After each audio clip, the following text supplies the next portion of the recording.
बेळगाव तालुक्यातील बीके कंगराळे गावाला आज महिला व बाल विकास मंत्री लक्ष्मी हेब्बाळकर यांनी भेट देत सुरू असलेल्या विविध विकास कामांची पाहणी केली। 43 वर्षांनंतर होणाऱ्या महालक्ष्मी यात्रेच्या पार्श्वभूमीवर गावात सुमारे 19 कोटी रुपयांचे विकास कामे पूर्ण करण्यात आली आहेत। यामध्ये रस्ते सुधारणा, पाणी पुरवठा व्यवस्था तसेच इतर मूलभूत सुविधांचा समावेश आहे। मंत्र्यांनी गावातील कामांचा आढावा घेत समाधान व्यक्त केला आणि यात्रेच्या तयारीबाबत स्थानिक प्रशासन व ग्रामस्थांचे कौतुक केले। नमस्कार।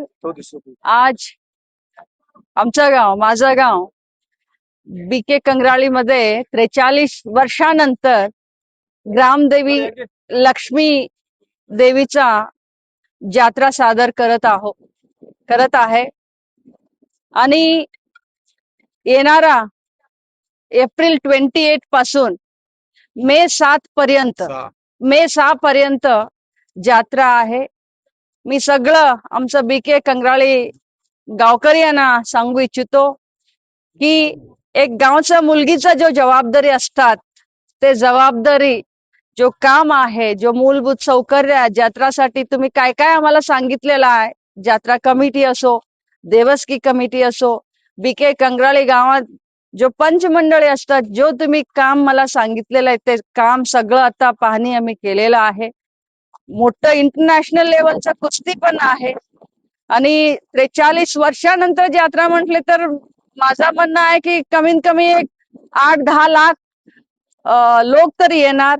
फक्त माझं सर्वांना विनंती आहे, यात्राला या, देवी लक्ष्मी देवीचा आशीर्वाद घ्या आणि शांतप्रमाणे तुम्ही येत असताना पाणी घेऊन या आणि सगळं व्यवस्था मी इकडं करतो।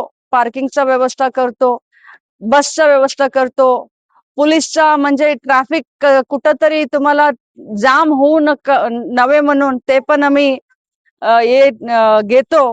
परंतु सगळ्यांना विनंती आहे की हे यात्रा म्हटले तर लई वर्षानंतर होणारा हे यात्रा म्हटले तर सगळ्यांचा यात्रा आहे।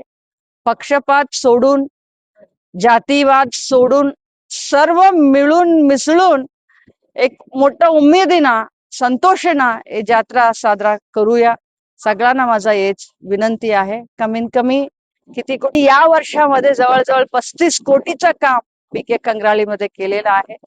मला एक संधी सर्व लोकांनी मिळून मला आशीर्वाद केल्याबद्दल मी सर्वांना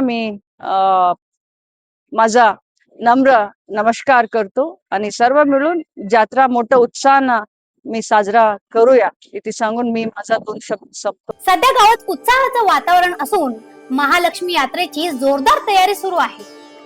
ग्रामस्थांमध्ये आनंदाचे वातावरण पाहायला मिळत आहे। अशा आणखी अपडेटसाठी फॉलो करा वॉइस ऑफ फेनुग्रामला।